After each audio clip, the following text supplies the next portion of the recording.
Hi everybody, Levi Clay here, and I am back after a month-long journey in the wilderness, meticulously going through each one of the Ozzy Osbourne albums all over again. I can finally come back to you and give you a shortened list of what I consider to be Ozzy's best albums. We're going to go from worst to best. So for those that haven't been following, this time last month I started doing a new series of live streams on YouTube called Listening Parties. This was after Ozzy's new album, Ordinary Man, came out. And I thought, well, what a great opportunity to listen to this album for the first time and hear it with you guys. So, a listening party stream is very simple. I don't play the artist's music over the stream because, of course, that would be copyright infringement. But we queue up the album collectively on Spotify or whatever your streaming app of choice is, and we hit play and we listen to it and we talk about it. I react to what's happening. I talk about the music, talk about the musical concepts, talk about the things I like, the things I don't like. And you know what? They proved to be so much fun. Like I say, I ended up doing every single one of Ozzy's albums so I could really rank them. And it was incredible. It was absolutely amazing getting you guys, part of the community, together to interact with me on these streams. Honestly, if you haven't checked one out, I would recommend trying to check one out live because it's so much fun being able to engage with everybody and hear the varying opinions. So why Ozzy Osbourne and what have I learned? Well, growing up for me, Ozzy Osbourne was always one of my favourite artists, and he still is to this day. Still my desert island artist. If I was stuck on a desert island or in quarantine like we are now, I think that Ozzy would probably be my desert island artist. I would happily sit with all of his music. It's always been such like a profoundly influential sound on me. And the thing I love about it is, of course, Ozzy's career is so vast that his sound has changed so dramatically over the years. So what was I really looking for when I put a list like this together? Well, the concept was very simple. It's not an objective list of this is the best Ozzy album and this is the worst, though I definitely know which one the worst is.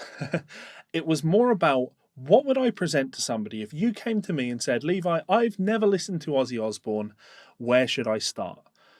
You're an alien. You have no concept of who Ozzy is and what he's about. This is where you would start. Well, we're going to go in the opposite. We're going to go where you shouldn't start. Now, if this list is too long and you don't want to go through every single one of these albums, I totally understand that. I've created a Spotify playlist in the description, which contains what I consider to be the best of Ozzy Osbourne. There's some of my favourite songs from each one of these albums, apart from Ordinary Man. Actually, no, you know what? I did actually put a song from Ordinary Man on there because there is one good song on there. Anyway, let's get on with the list. So in at number 11, the worst Ozzy album, in my mind, without shadow of a doubt, is 2020's album. It's Ordinary Man. And I think the problem with this album is quite obvious. It's Andrew Watt, the producer and guitar player on it. The entire record, it just feels like it was thrown together so Ozzy could have an album out, and he's not released an album in 10 years, and it shows why. Like, he sounds tired, he sounds like he is an old man at this stage. And, you know, musically, nothing really grabbed me on the album. Andrew Watt playing guitar on a lot of it. Slash has some appearances. Tom Morello's on there. It doesn't have like a consistent theme. And that's going to be something that I'm going to talk about over and over again when talking about these albums. So honestly, not crazy on it. Apart from the song Little Green Men, which I thought was quite cool. That's very much like an Ozzy track. So yeah, number 11 would be Ordinary Man. Now here's the shocker. In at number 10, I put Bark at the Moon. So this was Ozzy's third album and the first album to feature Jake E. Lee on guitar. I loved this album growing up. I thought this was going to be one of my favourite Ozzy albums, and I was shocked to put it so low down on the list. You know what? Giving it an objective listen, this album has one, maybe two good songs on it. Of course, Bark at the Moon, the song, is one of Ozzy's best songs. It is a great song.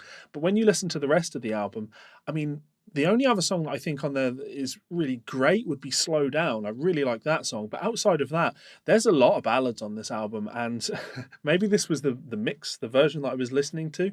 But there are some obnoxious keyboard parts on this album. They just come out of nowhere, really in your face, and they don't really complement the song in any way, shape, or form. So not crazy on that album. And it's a shame because, like I say, the song Bark at the Moon is absolutely fantastic. Right, in at number 9, I feel bad for this one, and lots of people are going to disagree with me on this, but it's the other Jake E. Lee album, The Ultimate Sin. Now, for a long time, Ozzy didn't even consider this to be an Ozzy album. This was written while he was in the Betty Ford Clinic by Jake. And my issue with the album is it's quite simple. It came out when you imagine contextually when it came out, this was the resurgence of popular metal music, like stadium metal, and I feel that the music really steers into that. It's very very cheesy. There are a couple of songs on there that sing about rock music, and that to me, that sort of teen anthem thing, we rock, rock, rock, shut up, it's embarrassing. That I just don't think those lyrics have aged well at all. So aside from that, there's a few songs on there that are also the complete opposite of that, very political in nature, talking about nuclear warfare. And it's like, well, what do you want? Are you trying to start your gang of the youth that can rally around you and like rock, or are you talking about politicians and trying to essentially do war pigs again? Like honestly, I struggled with it. Having said that, the guitar playing on the album really is very very good. Jake is, and well, was and always is and always was an incredible guitar player. There are some really really cool guitar moments on this album, and of course he was trying to do his thing, leave his mark, and he absolutely did that. Yeah, so The Ultimate Sin. Now next up we have Black Rain. Now a lot of people are going to say that one should definitely be below Bark at the Moon, definitely be below The Ultimate Sin, and I can see that argument, but allow me to explain myself. Black Rain is the last Ozzy album to feature Zakk Wylde on guitar, and I'll be completely honest, it sounds like Black Label Society light. Okay, this album, it's definitely Ozzy, but Zakk's influence is strong on this record. And aside from my favourite song, actually, which wasn't written by Zakk, which is The Almighty Dollar, I really like that song. The reason I'm rating this album higher up than those last three even, is that the theme is still consistent. Okay, when you think of Ozzy Osbourne, you think of the Prince of Darkness. I grew up seeing Ozzy Osbourne as this man with long black hair that always wore black and the sunglasses and all of that, and the Prince of Darkness, right? And Black Rain paints that image all the way through. It is a Prince of Darkness album. And when you compare that to, say, The Ultimate Sin, that's not the Prince of Darkness. That's, the brush-backed hair, and that's a totally different era of Ozzy. Black Rain is consistent. All of the songs feel like they belong. So, not the best album, but certainly not a bad album. Now, the next one, this is 2010's record, Scream. This is the only album to feature Gus G on guitar. And you know what? This is a really good album. Honestly, this is a really good album. When I talk about consistency of theme and when I talk about the Prince of Darkness, Scream is maybe the album that if my mother-in-law asked me what Ozzy album she should check out, I might suggest Scream, because it's definitely, like I say, Ozzy, Prince of Darkness type sound, right? But there are a lot of big choruses, like really big choruses. I really like the chorus on Crucify. I really like the chorus on Time. To be honest, like Digging Me Down, there are a ton of really good choruses on this album. Some of them feel a little bit out of place. There were a few moments like this, a section of 7/8, and it's like, well, why is this here other than because you can? But some great guitar playing by Gus G, of course, living very much in the shadow of Zakk, of course, which is a shame because he is a great player. Don't get me wrong, he is a great, great player. My only criticism of Gus in that role is I always hoped that Ozzy was going to pluck a complete unknown out and launch someone's career. Gus obviously had a career at that point. But honestly, it is a good record, and there are some very good songs on there, and it's kind of the Ozzy album that you'd go to if you're not a metal fan, but you want to kind of get a flavour of the metal thing. Okay, right, next up. Again, this one's going to upset people. No Rest for the Wicked. This is the first Ozzy album to feature Zakk Wylde on guitar. And it's a great record, don't get me wrong. There are some great songs on it, like Miracle Man, of course, is a great song. But actually, what I found with this album is, listening back to it, it sounds like Zakk Wylde has got a lot to prove. I feel that he maybe overplays a little bit on this album. He's definitely, leaving his mark. I think he matures a lot more as a player on another one of his albums, which we'll talk about shortly. And yeah, based on that, I wasn't crazy on a few of the songs, if I'm completely honest. Growing up, I thought I loved songs like Demon Alcohol, but now, actually, I could take those off the album and I'd still like the album. So, yeah, Fire in the Sky is also on this record, which is a nice song, but am I going to skip it? Maybe. Tough one. And I feel bad because I'm a huge Zakk Wylde fan. I am a huge Zakk Wylde fan. I'm very surprised that this one didn't rank higher, but honestly, that's just the way it is. Now, here's a big shocker. Next up, we have Down to Earth. I think this was released in 2002. This is Prince of Darkness Ozzy at his peak. I don't think that the songs on this are as good as other Ozzy albums, but I think this album has a vibe, and that vibe follows it through the whole record. There is definitely callbacks to earlier Ozzy vibes, Ozzy records, Ozzy sounds, but I think this album is its own thing. I would recommend you give it a go and approach it with an open mind. We had one of the guys listening on the listening party, Joe Clifford. He came into this one going, no, anything past, I think it was The Ultimate Sin, he said, anything past that or maybe Bark at the Moon, he said, it's garbage, no point listening to it. And by the end of it, he actually changed his mind. Somebody on the internet changed their mind. And he said, to be fair, this isn't a bad album, and I'm glad that I gave it an objective listen. So down to earth. Right, next up. Ooh, I'm going to get some heat for this. Blizzard of Oz. Ozzy's debut album. Now, of course, I gushed about this just recently. I made my video talking about why this is such an important record and why you should check it out. It is an important record, don't get me wrong, but it suffers from one major problem, and that's that this is Ozzy's first solo record. And in writing and releasing that, he had a band that didn't really know what they were going to be, what they were going to do. When you listen to Blizzard of Oz, there are some great songs on there. It's got Crazy Train, Revelation, what else is on there? Mr. Crowley. There are honestly a ton of great songs. I don't know, like tons of great songs. But when you really think about it, Crazy Train is like your pop rock classic. Revelation Mother Earth is super neoclassical, almost Russian in sound. No Bone Movies is like a blues rock song. Suicide Solution it's a bit of an odd song. I'm not crazy on that song actually. D, like why is that there? I'm not entirely sure. It's a very mixed album in terms of the sound that it's going for, and because of that, it doesn't really have like a consistent vibe. It feels like a collection of songs that have been thrown together. So it is a good record, don't get me wrong, but yeah, it's I don't think it's Ozzy's best album. Next up, we have No More Tears. Oh yeah, No More Tears. Killer record, absolutely killer record. My only issue with it is that I think this is Zach at his best. I know that sounds crazy because there's another Zach album on this list. I do think this is Zach at his best, though. If you listen to, of course, the solo on No More Tears itself, that is a masterpiece in compositional soloing. Zach's playing is fantastic. My only real criticism of the album is I do think that it drops off in quality as it goes on. You've got like 5 or 6 songs at the start that are stacked real good. They are great. And for those first 5 or 6 songs, I remember on the listening party stream, I was beaming ear to ear, like huge smile, because I was just really into it. And at the time I was thinking, this is the greatest rock album I've ever listened to.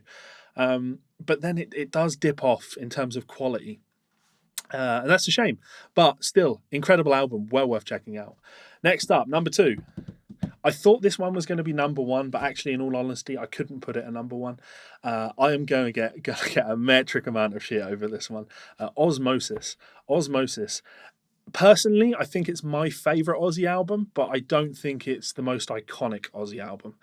The reason I love Osmosis is I think this is the peak of vocal production on Ozzy's albums. And you have to remember that Ozzy Osbourne is a singer. The albums are supposed to be about him. And Osmosis does that. It's very grungy. It's not quite as metally as some of the other Ozzy sounds, aside from, of course, songs like Perry Mason. But outside of that, you've got Zakk Wylde on this record, and his tone is just super different. He's doing something different. It's lots of effects on the guitar on this record. It's just a totally different Zakk Wylde.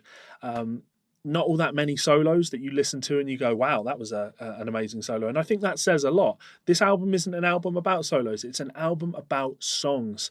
And I still think that the song Tomorrow, Ozzy's vocal in that, when he screams in the chorus, when it's more of a shout, is the most angry he's ever sounded on a record, and I love it. I still love it.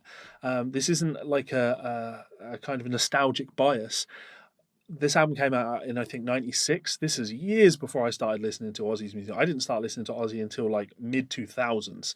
So it's not like I bought this when I was a kid and therefore I have fond memories of it. I just genuinely think it's a great record full of great songs. And that takes us to number 1. The number 1 Ozzy Osbourne album. Diary of a Madman. Oh yes, I'm doing it. I wanted it to not be this. I honestly wanted it to not be this because it seems like such an obvious choice. But the more I listened to these other albums, I just couldn't put them above Diary of a Madman. Diary of a Madman is fantastic. It really is a very, very good record. And it's for the reasons that it's good for the reasons that Blizzard isn't here. This is the second Ozzy album. So this is Randy Rhoads on guitar, and it still features Bob Daisley on bass, and it still has Lee Kerslake on drums. And they've matured as a band, and they know the sound that they're going for. They steer into the best parts of Blizzard of Oz. They play into the gothic thing.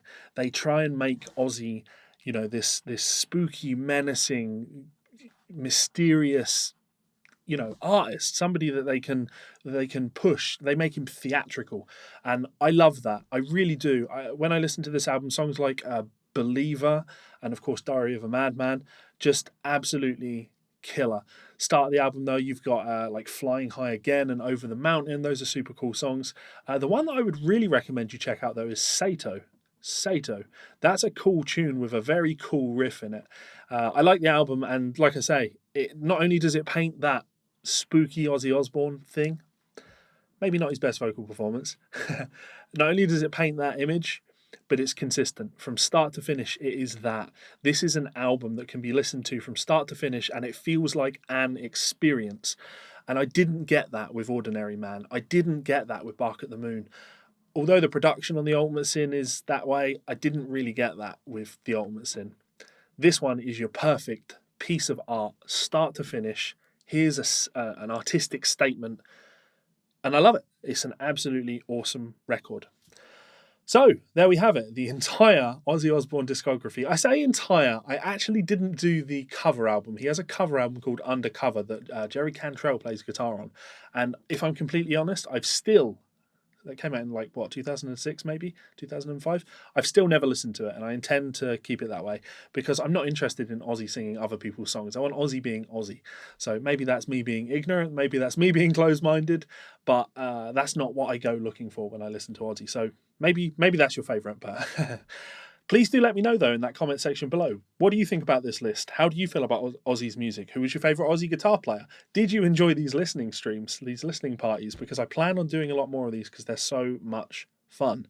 Not entirely sure where I'm going next with them. We shall see. Lastly, I just want to say a huge thank you to my supporters over on Patreon. Right now, with this coronavirus thing, I cannot put into words how grateful I am for your support. So if anybody wants to support the channel, now is the best time to do that because my income has half disappeared. Funnily enough, people don't want to buy books right now. People don't want to come over for guitar lessons. It's a crazy time. And while people are leaving Patreon because of their own financial worries, those that have stayed, a huge thank you. Honestly, thank you. Can't say thank you enough.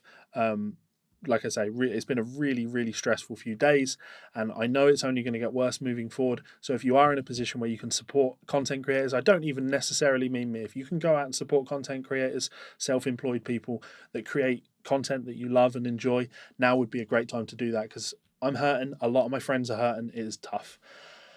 Whew. On the note of books, if you do want to check some out, head on over to Amazon. Try that again. And search for Levi Clay. You will find many of my books. And like I say, now would be a great time. Need you more than ever right now. Thank you so much for checking this video out, guys. If you would like to check me out on Patreon, there is a link up here. You can subscribe by clicking this button down here, and you will see 2 more of my videos here and here. Let me know what you thought about those listening streams, and hopefully, I will see you on one in the near future. Much love. Have a great day, and look after your families. Goodbye.